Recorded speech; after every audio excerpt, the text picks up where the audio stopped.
important work and maybe inspire us to think about how it might be implemented on a local scale. So, good. Welcome, Jeff Ashe. Thank you. Thank you very much.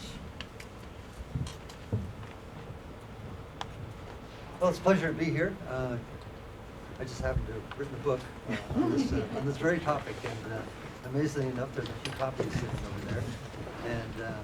And for those interested, I could even sign it. So I can give you a signed version of this. So I want to, the first focus here is going to be on international work with Saving for Change, mainly Mali and also Central America, El Salvador, Guatemala, and Cambodia. I'll be talking about that, but given the interest of those here in the room,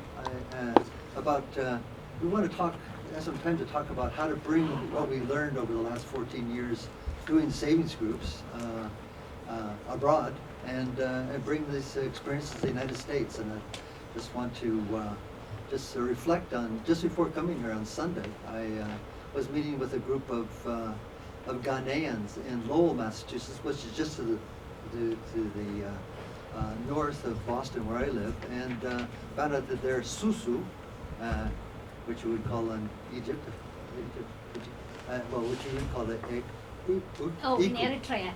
Eritrea. Oh, excuse me. Yeah, Eko. Were functioning extremely well in Lowell, and so they came together in a group and of several people. And instead of going to the payday lenders, and I was really interested to see your interest in the payday lenders and the payday lender hotline that you got here. They instead of falling into the hands of payday lenders, were in their group saving money, a few $100s a month, and they were buying their cars for cash. They were doing down payments on their houses. They were financing businesses.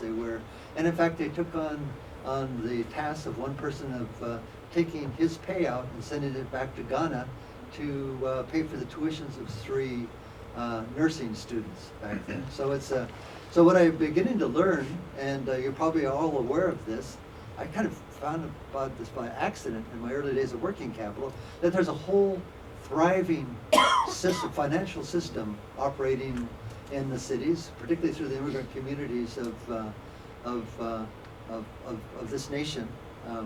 Just one of my students at Columbia is in a Dikuti, a Nepali version of this, and that group of 20 save $1,000 a month, and so they give the payout. This one does a food cart, this one opens a restaurant, this one buys a car, this one does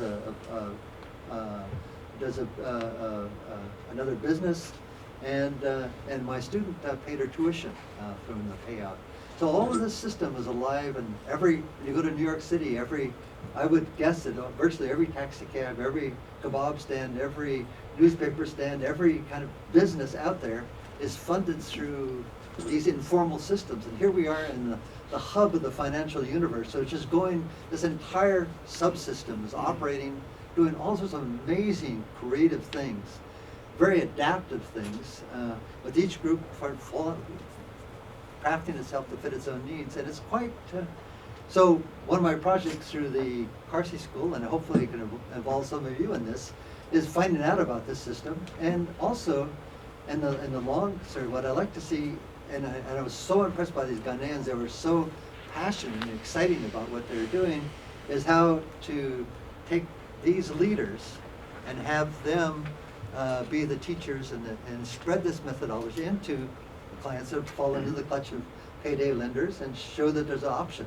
It's just a matter of, a group about as much as this corner coming together and doing the disciplined business of saving on a regular basis, every 2 weeks or months or week, whatever the system is, and you can resolve your problems. And also enjoy the social support and encouragement of a group of peers.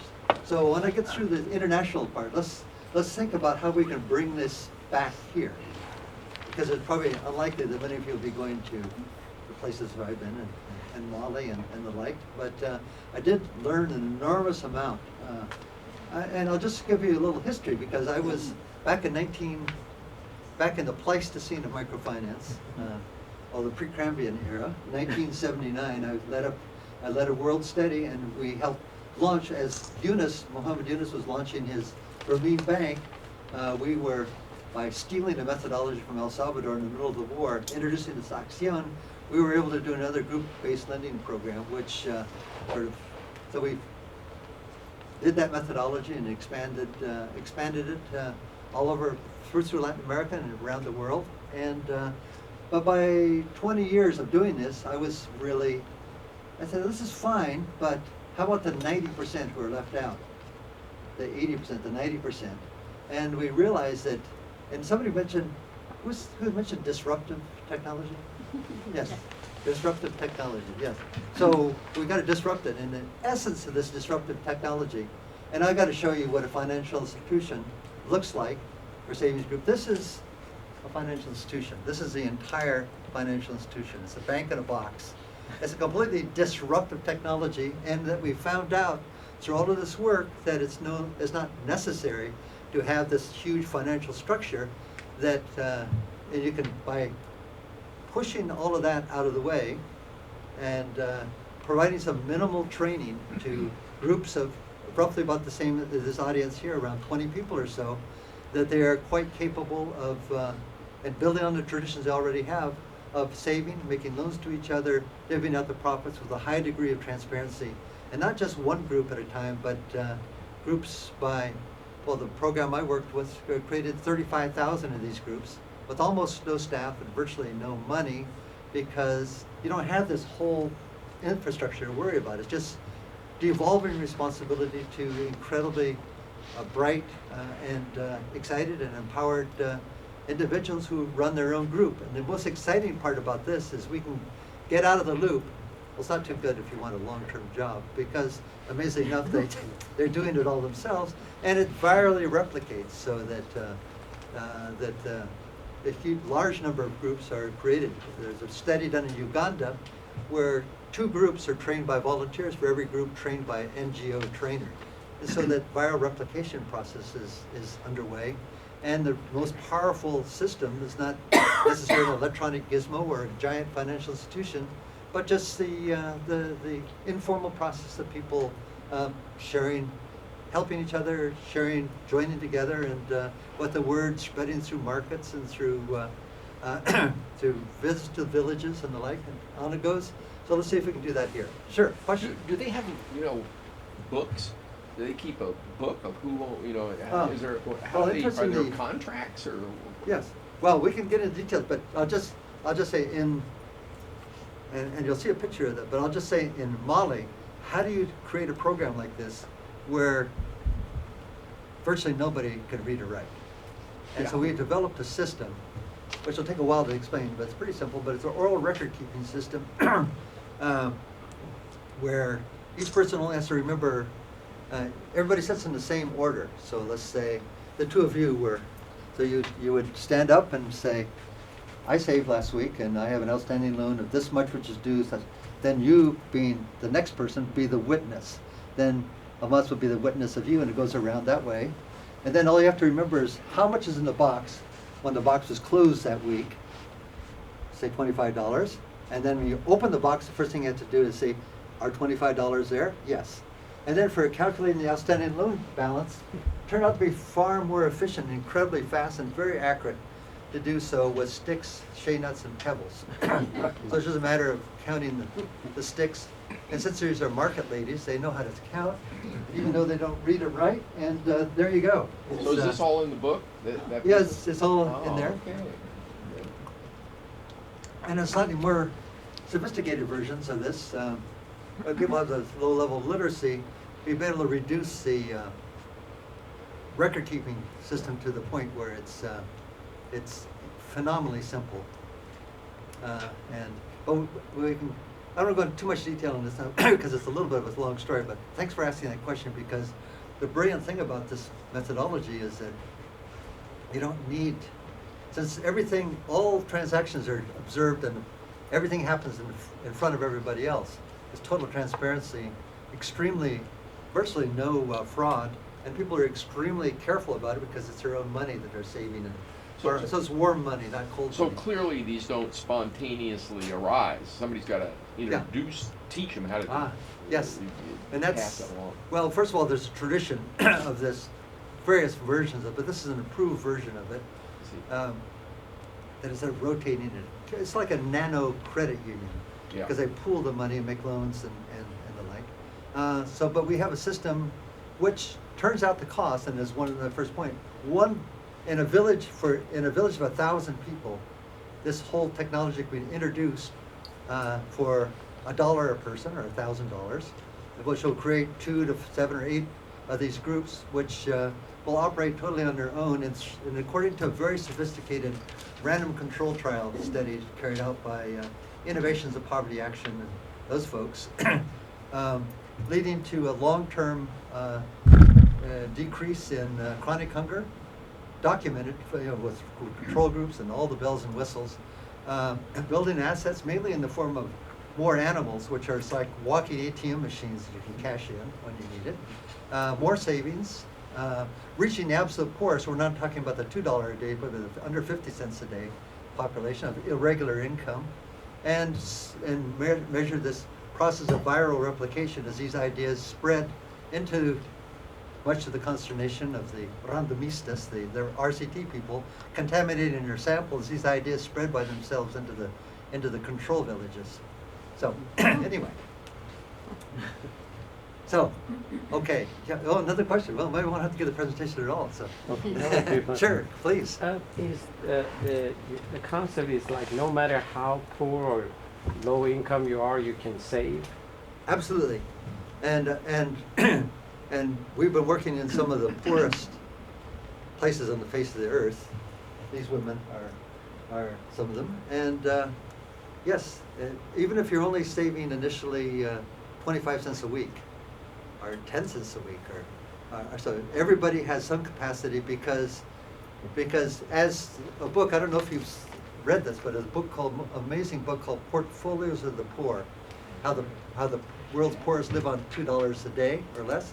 The poorest are too poor not to save, because it's not that you have $2 of income every day, you have more income after the harvest, and you might have weeks with no income. So you've got to somehow have some kind of a cushion of savings that'll enable it. So you're saving in one way or another, under the mattress, or with a money guard, or various other ways.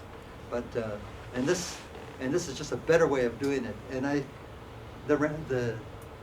the economists and the RCT people said all what happened, but I think it beautifully sums up what one woman said. You know what?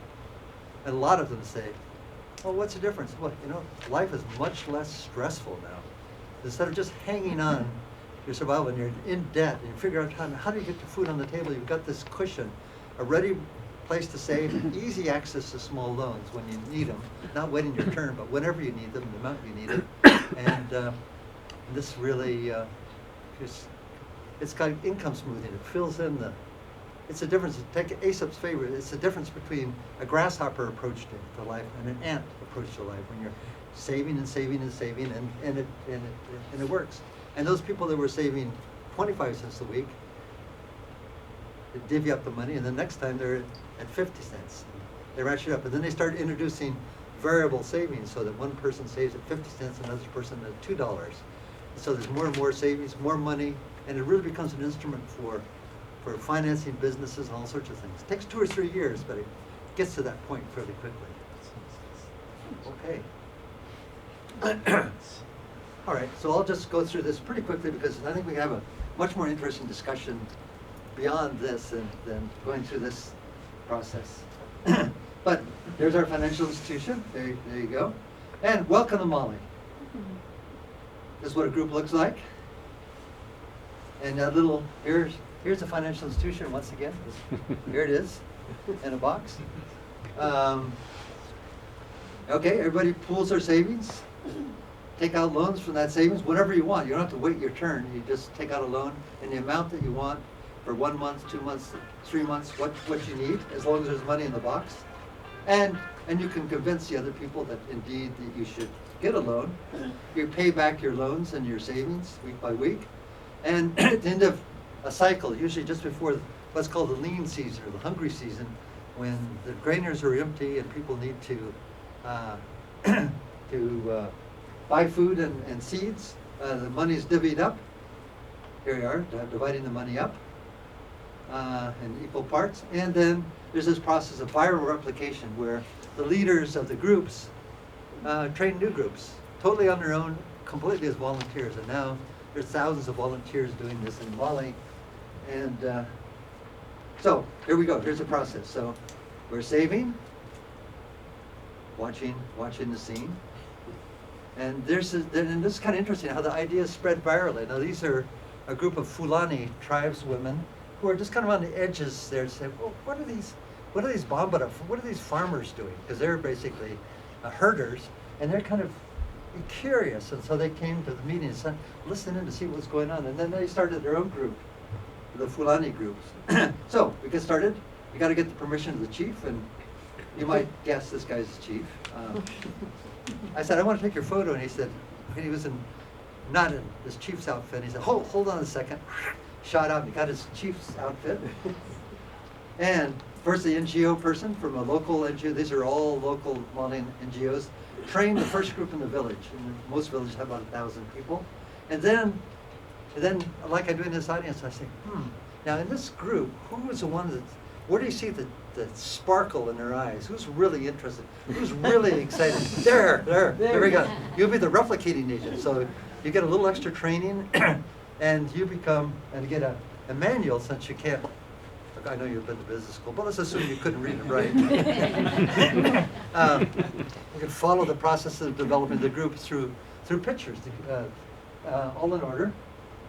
And then trainers would come together from time to time to exchange ideas, what works, what doesn't work.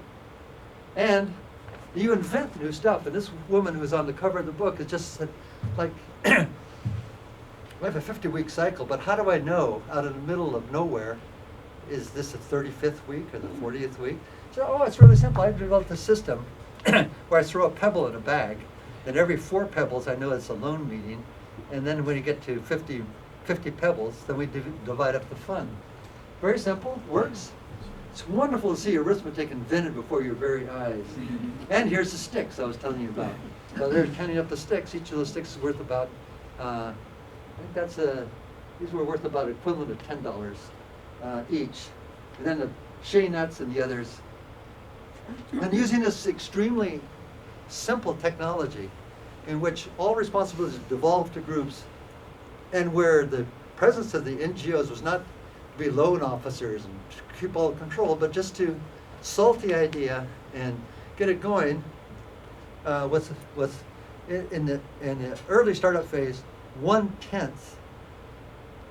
or less of the staff required for institutional point. In the first 2 years we started in these red spots, and the next 2 years we expanded to the yellow spots with more NGOs involved in this.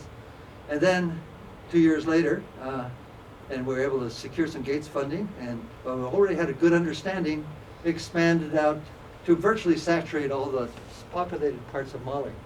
Now so we expanded to 450,000 women, 5,000 villages, and 20,000 groups, all done with it. The peak staff was about 200 of NGO people, but now this project's over, there's just 20 people in place. As far as we can tell, all the groups are functioning in the face of a coup, insurgents from the north, massive drought, huge migration from the north to the south to get away from the insurgency up there, limited opportunities for out-migration, and this is what I commonly call the cockroach model of microfinance, because there's just no way to kill it. They just keep going, and it spread, and all by itself, and we don't have to be there because it's done by themselves. So, just to boil this down, and I have a chapter on this, but first of all, you got to think about scale right from the start, right? I'm going to help one village. Well, there's millions of villages that can need this, and so you got to start with scale. And then our whole motto, even though we were totally overeducated and can make things ridiculously complicated, the mantra here is less is more and simple is better. Build on what's already in place, and these savings groups that are already, these ideas, even though not many people are part of these groups, but they at least understand these traditions. As you're working with your staff, constantly work to strive efficiency. So what's the ratio of promoters, of trainers to members? Well, we've got it up to 1 to 500, and 1 to 1,000, 1 to 2,000, then to now 1 to 2,000, and now it's probably 1 to 10 to 12,000, and keeping the whole system going. So that drives down your costs, and the more you get out of the way, the more everybody learns how to run their own groups, and the more empowered they are, and the more you get out of the loop. Absolutely no giveaways whatsoever. Even giving away a box, one of those boxes or forms or anything, matching funds, they say, well, we can't spread this because we don't have the box or the forms or the matching funds. So you just say, okay, this is on your own, no giveaways, total local control, get in there and get out and leave them alone. And you set performance standards for your staff. They got to meet those objectives, otherwise your costs go up. And above all, since you can never figure it out, embrace learning and innovation. So we redid the methodology 3 or 4 times over these years to make it. And every time we started with a manual that was this fat, and it got thinner and thinner and thinner and thinner. And I said, what I want is, we're going to get an ultimate point, and we'll have a manual, one picture, just a circle with some little circles around it, and one word, save. Okay, that's it. That's the whole methodology. And let them figure it out for themselves. And all being really smart people, they do. And it's really great. So I already talked about impact, but this is the impact. And then the kind of interesting things started happening. So the mothers that were in these groups were now setting up groups completely on their own initiative with no outside training for their daughters. So here their daughters are there. And then sometimes they have a little bit of extra money that they can't loan out, and say, well, what's the best thing we can do with that extra money? Well, let's buy up, because we know the hungry season is coming, so let's buy up bags of grain so that we have something to eat in the lean season. Or we can sell it at a high price. And then everybody goes out and starts businesses, like this woman here. And those who are selling just a little bit of stuff with a little more capital, now they're selling a lot more stuff. They have more capital, they don't have to go to money lenders, their profit margins increase. So for microfinance, it's tremendous. And you start goat farming. This woman, with her payout and help, bought these goats, and these goats are, as I say, the walking ATM machines. They can be cashed in, sold, and it's even better because they can replicate, can have kids out of this. And so there's a viral replication process going on within the goats. And they do community gardens. And we can tack on new kinds of programs. And I won't go into the details here, but here's a way of restoring the wasted soil in Mali, because the land is overused with the population increase. So by planting cowpeas, planting crops, and we'll go to all the details of this, it's a way of restoring the soil, the fertility of the destroyed soil in Eritrea, which just consider the population 50 years ago was 5 million. Now it's 15 million. The amount of land, of course, is the same. So everybody that was taking 10, 12 years of fallow between using a plot of land for a couple of years is now down to 2 years, and everything is turning to hardpan, and productivity was cascading down. We can talk more about that later. And it took on to Cambodia, and here the literacy is low, higher, so they're using records. El Salvador, and of course, like all of our Salvadorian promotoras, this is one of the major guerrilla leaders, and so they were. So almost all, it turned out that most of our community promoters are ex-guerrilleras and community promoters. And then I was interviewing them just back in March. I found every single one of these community activists that were working with us was active in their community from the age of 13 or 14. You know, this would be starting a clandestine radio station, doing health for, educating the kids under the school during the revolution, doing health posts, all sorts of things, catechists. That's good, here's the Catholic University. There are lots of catechists out there. Most everybody, a lot of people learned about this. Here's Guatemala, doing the same thing. This woman just got a loan. She kind of has a smile, but she has a little worry on her face because she knows she has to pay it back. And this woman is phenomenal. She was the person who has run the clandestine radio station and running messages for the guerrillas, but now she engineered a way so that the woman in these Saving for Change groups in a place called Coban, up in an area called Alta Verapaz in Guatemala, where she organized them to vote for a slate. So she got a whole bunch of women mayors for the first time in place. So you can see the political aspect. It starts as an economic, first a personal survival, then and a survival of the larger group, of mutual support and encouragement within the group. And then this really 4, 5, 6 years starts taking on a political aspect as well. What we learned, of course, poor not too poor to save. Of course, I said the opposite. When I was doing this work, all the shibboleths I've been pronouncing about microfinance for years come collapsing to the ground. Oh yeah, will the poor save? Yeah, there's enough savings in a group of 20 to make a difference. They can manage themselves, they spread by themselves. NGOs could do it, don't need microfinance institutions, incredibly low cost, social and economic impact, and survival under the most difficult of conditions. So what we want to do now, there's these groups, and this program started first in a little corner of Niger back in 1991. And right now it's expanded up to, and our project is one of them, to 10 million people around the world, and with very, very modest outside funding. Actually, the amount of grants going to MFIs in a single year is enough to expand this outreach to 100 million people in 10 years. So there you go. And so this is change you can believe in. There we go. Change you can believe in. It says right here. It didn't go through we didn't have last night's election results. Here we are, Obama. So you'll be happy to know that in Mali, Obama has a 99.9% approval rate. So it's not all about just funding. It's a lot of fun, and this woman is dancing for her compatriots. Sometimes they even drug me up there. Not nearly as elegant and not nearly as good an answer. And I was there, and I've been doing this for a long time, as you'll see here.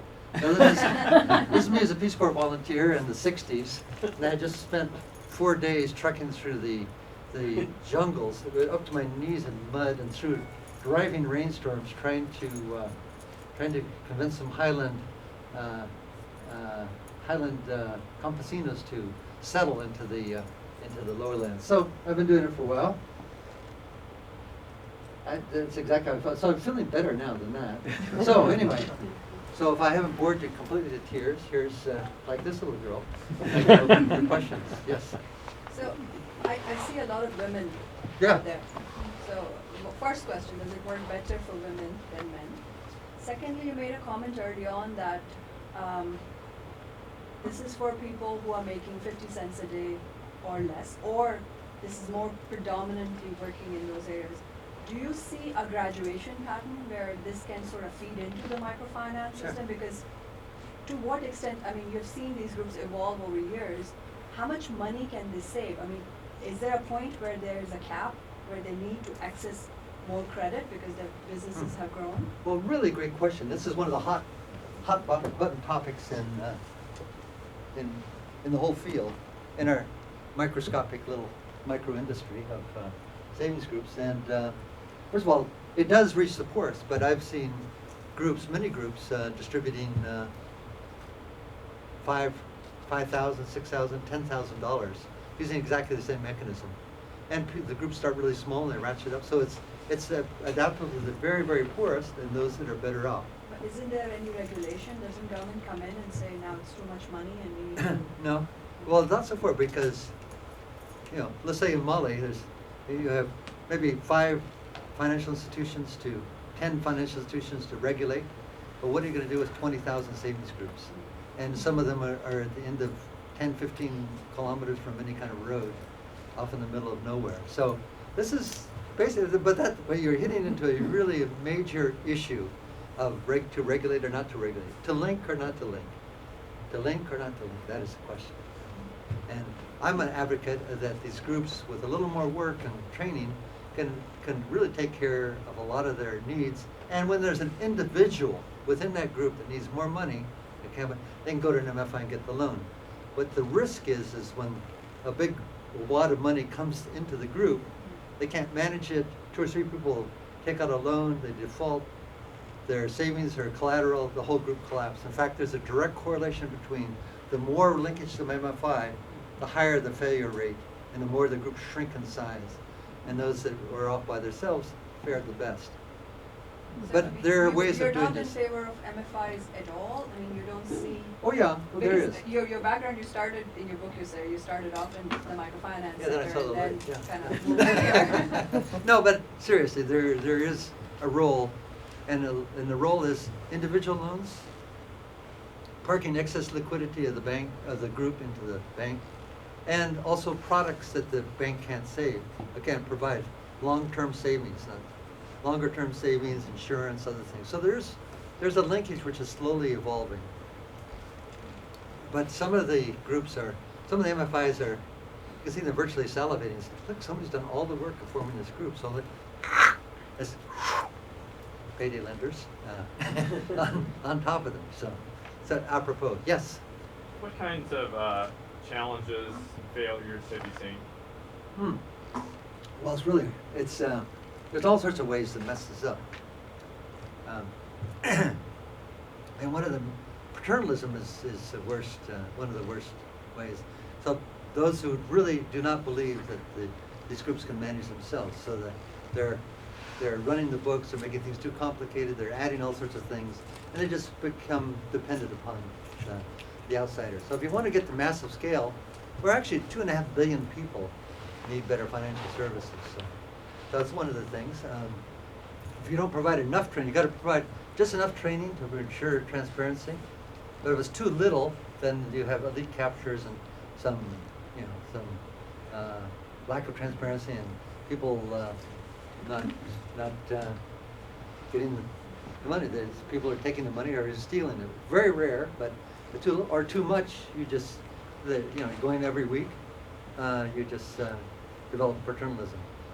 I think the greatest challenge is how to convince all the do-gooders, all the people that don't have faith in people resolving their own problems, to and to get enough resources to expand this out tremendously. Because every $500,000 will bring in another 300 to 400 villages and 300 to 400,000 people. Sure. Two questions. One, curious if our government has observed what you're doing, and there's been any interaction to say how can your pictures show that women are the key asset to turn a village around, and yet a lot of our foreign policies look for the patriarch in the village and work with them. So that's been shown not to work so well. And secondly, do you have a pilot project in the U.S. where you're actually trying to see lessons learned as they apply in the U.S.? This meeting on Sunday in Lowell is our first part of the feasibility study, but we hope to have this launched by March or April next year. So we really want to do it because there's a bunch of us that have done this for years and years abroad, and we want to try this out. But I would love to, any kind of partnerships we can develop with anybody that wants to give this a try. Why not? We could all share information and do it. It would be pretty, it's nice. I love disruptive technologies. And there's a guy up at Harvard. He's Christensen. Dr. Christensen. Christensen, yeah. So maybe we could talk to. He's Mr. Disruptive. So. Yeah. Sure. Yeah. I think you have a very unique perspective, having worked for years in microfinance, now with the savings group. And I'm curious what you think the relationship between the two are. Do you think savings group should replace microfinance? Do they both have a role?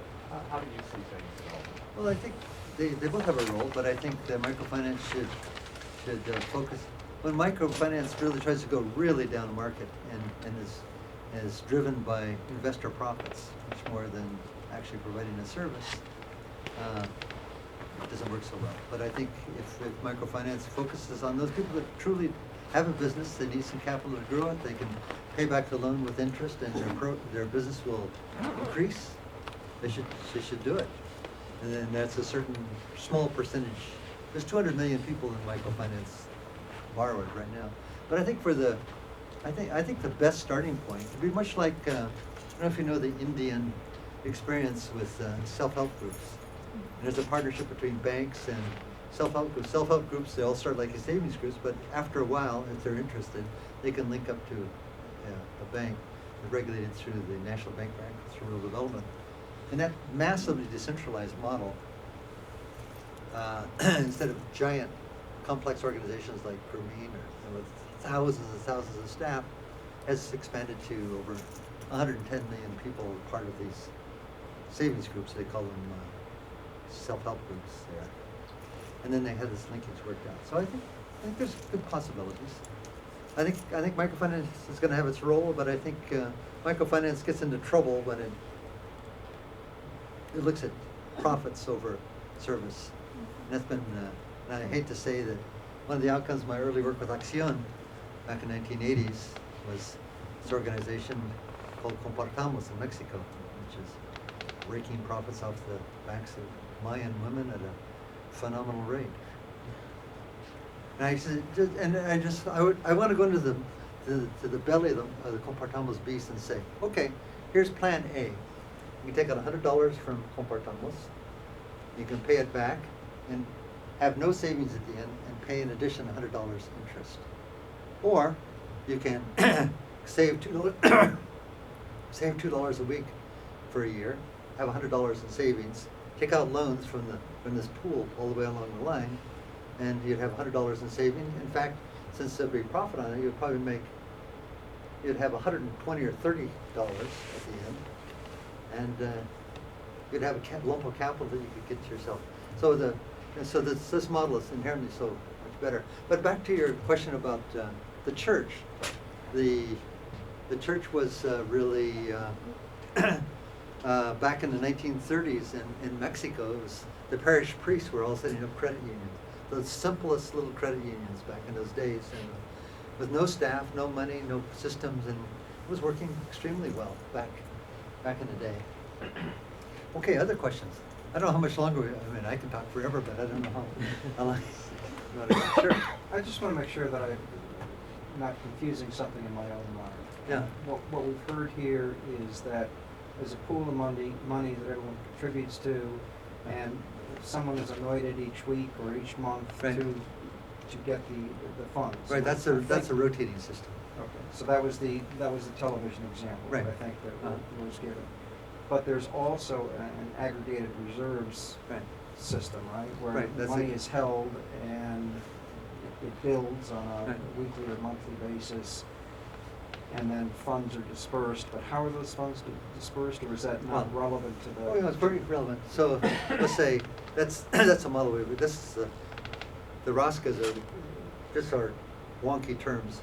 It's a rotating system where everybody in turn gets the payout of everything collected that month. And in the case of this group in Eritrea, there was a community piece for doing some community projects as well. Or this accumulating system where it's like a nano credit union, where the savings are pooled, and you take out loans from the pool at interest, and then the members, which are all the members, divvy up the profits, including a share of the interest. That's called we call it Ashe, or accumulating savings and credit association, versus a rotating one. This accumulates. So there's two different models we've been talking about here. So that would be a little bit confusing. There's the advantages and disadvantages of both, but I think a lot of advantages of the new system because trust is less of an issue, and it's been able to expand, and there's flexible savings are possible, and flexible loan amounts, and you get the loan when you want it and the amount that you want it, this sort of thing. So it builds more flexibility into the traditional system. If you observe in any of these locations you rent, nobody's actually renter, right? Everybody's have their own place that they live. They're part of Yeah. the community, right? Oh, well, not necessarily. That they stay there, that they know each other. They kind of, that's why it works. Right? Yeah, you got to have a certain amount of community and trust, because you can't, this Bedouins have been doing this system, but they're all part of the community because they can actually from a camel they can send their money by cell phone to their group in the village someplace. But beside the church, also a school could be another avenue Right. that people can come, and because of the kids, it's Right. their common, element that person that they have, it goes to the same institution. Right. That could also bring Sure, them that's a together. platform. I just, in the Dominican Republic where I'm also working, there was sort of an 11-year-old girl who wanted to join one of these groups. And she did, and all the little kids. But she was so excited about it that she was actually called on this 11-year-old kid to train 2 adult groups. And she knew how to do it. There's a technology we have. I should have brought it, but it's just you can do a simulation, learn how to do the basics of this system with a 3-hour simulation, electing officers and doing them, so you can start these groups really quick.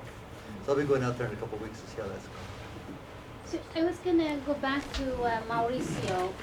So some of you may know he's the MacArthur Genius Awardee and living in Oakland, Yeah. doing amazing work, believes similar to what Sunday Friends does in so many ways, really bringing the community together, empowering them to actually get out of poverty.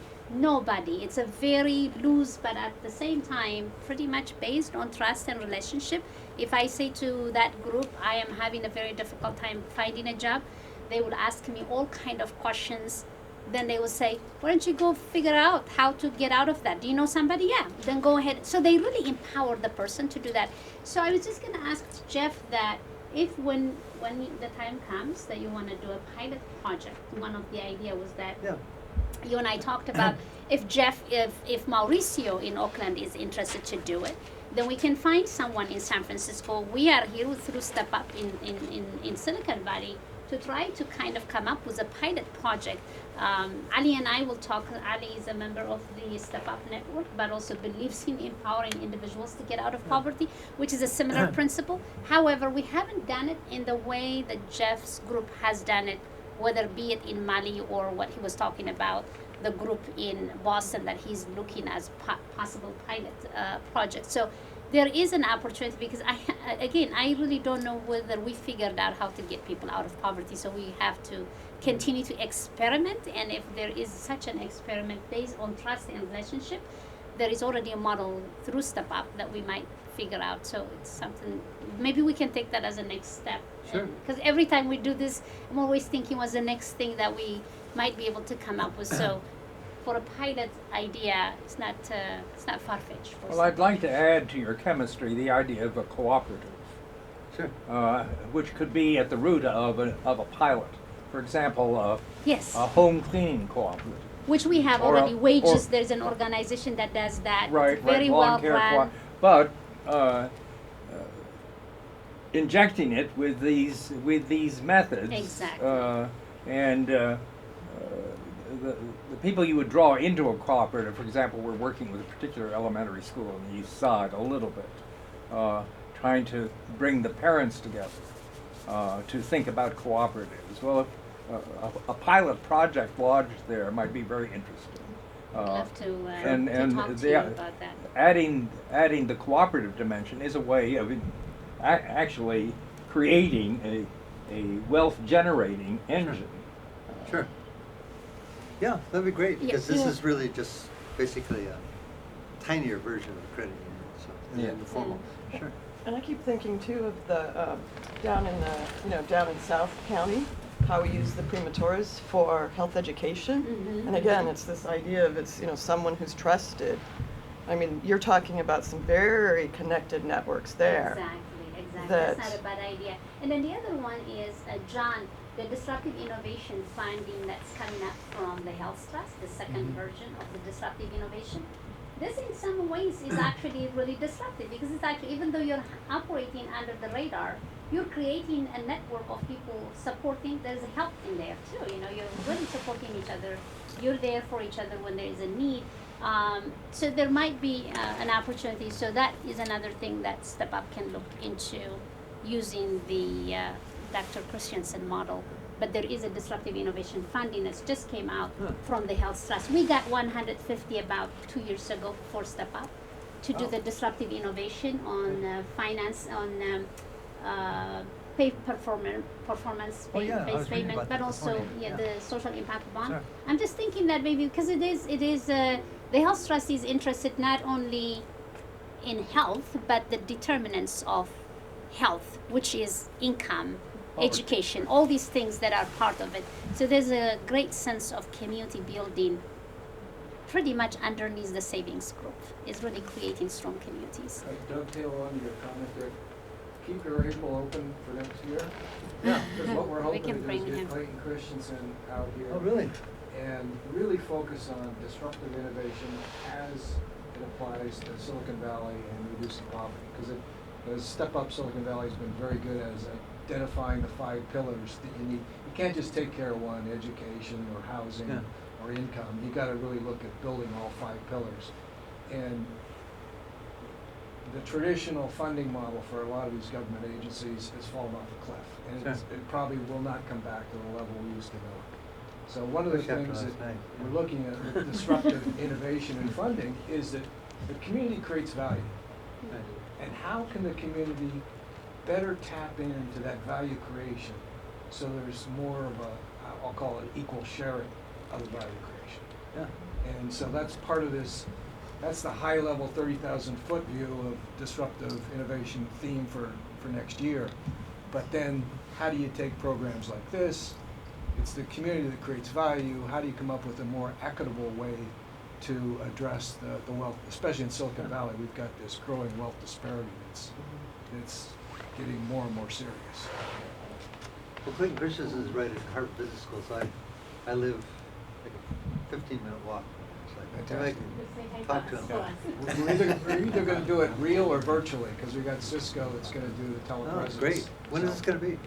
We haven't picked the day in April yet, but we're We're still deciding trying I'd to love nail to, it next down. love to be, but I tried to convince him to endorse the book, but I was too undone for him, so he rejected it. But anyway, maybe I got to convince him. Yes.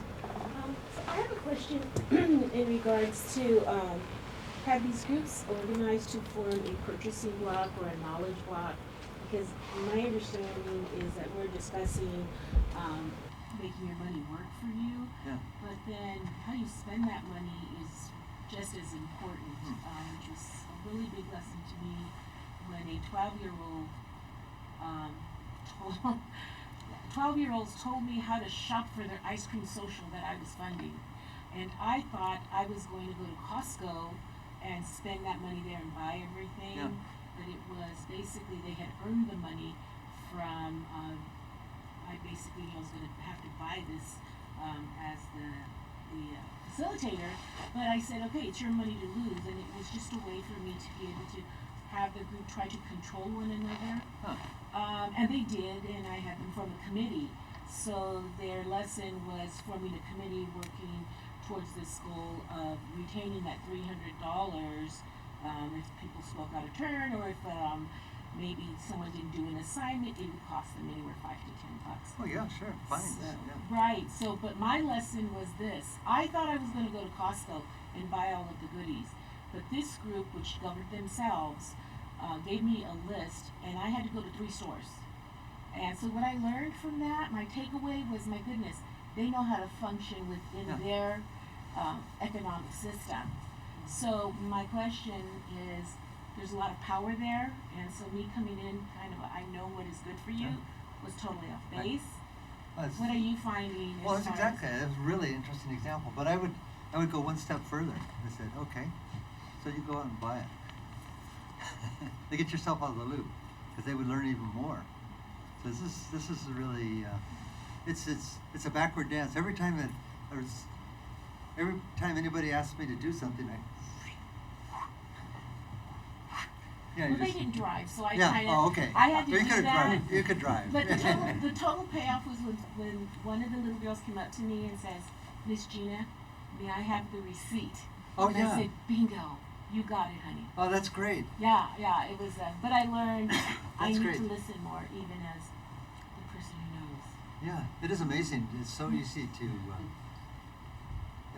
it's, when I do evaluations, when I have staff, the usual staff, they think they know what, so when we do evaluations, I prohibit anybody from doing, for God's sakes, do nothing.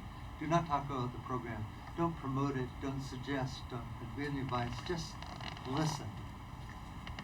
And then they listen and they say, oh, it's just such a revelation. First of all, and I had the paradigm, it's the wisdom of when I do microfinance, it's the wisdom of the entrepreneur. They actually know what they're doing, and the wisdom of the community. And I think you just listen, programs, they just work so much better. So have they thrown purchasing blocks, knowledge block, with this, you see that this is a manifestation of these groups that are being formed? They do all sorts of collective projects. A lot of collective projects. All sorts of groups are always doing, just like this kind of ice cream social is one thing. They could be making tamales. They can be in a case there. They can buy. There's some that are buying donkey carts or whatever it is, and they're making little businesses out of it and doing it collectively and individually at the same time. So there's a lot to be learned there. But that purchasing block, exactly. That's exactly what they were doing. There's one question. Sure. He was raising his hand. Do you have a question? I thought you were raising your hand. I have. Yes, please. It seems to me like these savings groups would then get into starting a little business as a group. You know, Right. What comes to my mind here locally is collecting things and trying to sell them on eBay, sort of Right. as a eBay, drop-off business or something. Right. You get stuff and sell it on eBay, or whatever. But rather than giving it to one individual, there would be a sort of that doesn't ever happen. Oh yeah. Oh, that happens. Yeah. Not eBay, because eBay's not too big out there. But the equivalent things. There's lots of collective businesses like those. So I think it's a bit of a risk. Yeah, it's a bit of a risk because I think this should come like 2 or 3 years later, because I think people want to take care of the individual needs, develop trust, and then because moving from the individual and the group, that's pretty good technology, and getting into a collective business really requires. Most people think it's far easier to make a profit off of a collective business than actually is the case. And I remember in Sri Lanka evaluating a program with 47 collective businesses, none of which were making any money, and all of it should have been closed down. But that's not. But it just says that it's something to be done with care, and also bringing in somebody with real knowledge. This is where your expertise, business expertise, when you get to this level, you really need somebody to really help people think through the profitability of it, and how to share the responsibilities, so one person doesn't end up doing all the work, and sharing equally, and all these dicey issues come to the top when you move from the simple structure to the slightly more complicated. It just requires some more thought and more work. And I would say don't start with it, but wait till it really gets solid, and then do it a couple years later. I'll tell you what this is making me think of. Here in San Jose, we have an association called the Eastside Alliance. The Eastside Alliance is a consortium of 7 feeder districts that feed into the Eastside Union High School District, and it represents 85,000 children, students. Wow. The vast majority of which are low income, Latino, are I don't know if this is an appropriate term or not, but let's just say disadvantaged as compared to Silicon Valley as we view this. The M&Ms. So this is an association or an alliance of schools, of families, all of that have come together with a formal MOU. My role has been over the last 6 months in establishing or trying to establish college savings account programs for the students within those communities. And right now we're in front of the big banks, the Bank of America, the Wells Fargo, and this sort of thing. What's really interesting to me, though, is whether or not this could be institutionalized at a much lower level. And I'm intrigued by the idea of school, I'm intrigued by the idea of the church, but I'm even intrigued at the level of an individual school, Edenvale Elementary School, which is part of the Oak Grove School District that feeds in, or even at a PTA level. You know, the numbers are astonishing.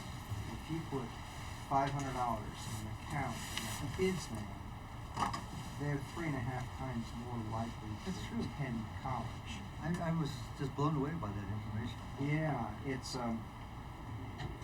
so finding an alternative way, maybe it's disruptive, to be able to fund some of that thing. You know, in the Eastside Alliance, there's 6,500 kids in an average grade, and if you were to look at Tier 1 kids, it brings it down to 380 kids. Yeah. So 380 kids, if you put $500 in their account, and all of a sudden you're talking about manageable numbers. Yeah. So how could you use something like this to reach those goals to keep that going? Well, that's a great question to explore because actually I'm going to a middle school in Concord, Mass, and doing a simulation of organizing one of these groups. And the kids, incredibly couple, are doing it. Well, we're probably talking. How long were we supposed to talk? I can be here forever, but I know we can finish in 5 minutes. Sure. In 5 minutes, but that's a very good question that you brought because the kids saving idea came from Step Up about a year and a half ago at our annual retreat, and now you're taking it over, which is fantastic. If the Education Foundation can move this using the Eastside Alliance, I hear what you're asking the question, and I like to follow up with you because actually it is the parents of the 65,000. Think about if they can all even contribute $5 each. Because what the whole idea, if you don't know about the kids saving, is if you can put 50, even just as an example, $50, a child who has $700 in an account, by the time they go to 18 years old, they have much higher chance of going to college. Sure. This study has been done over and over. It's a very small, it's just percolating around the country, and we're very happy that the Education Foundation, the Silicon Valley Education Foundation, is taking this, and you've been working on this very hard. Maybe some of the answer might be from what we've heard today.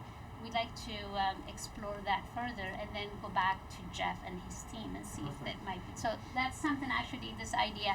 A year ago, we did that. John, remember, we've talked about this kids saving, kids in common is a part of it. So we really, this is a good opportunity for Step Up. Sure. There are some really good things we can pick up from here. Sure. I know we were supposed to finish at 10:30. It's almost 10:45. But pardon everybody's luck. But you can, I can be here forever.